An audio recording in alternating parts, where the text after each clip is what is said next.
Welcome back to another quick guide today. I'll walk you through how to delete duplicates in Google Sheet.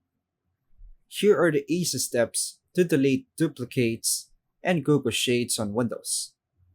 Open Google Sheets in your web browser by going to sheets.google.com and open your spreadsheet.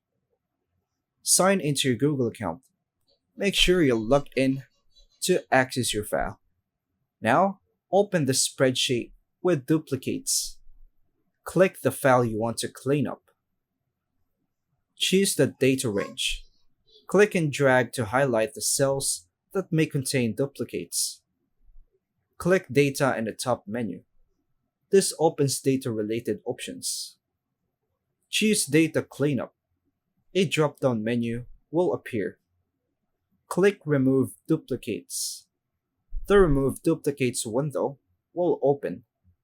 Check Data as Reader Row, if applicable. This prevents the header from being deleted. Click Remove Duplicates. Google Sheets will delete duplicate entries automatically.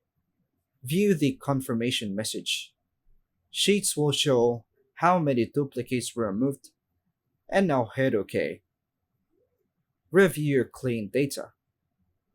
Scroll through the sheet to confirm the results. Save your file. Google Sheets save changes automatically. And that's all for now, folks. Thanks for watching.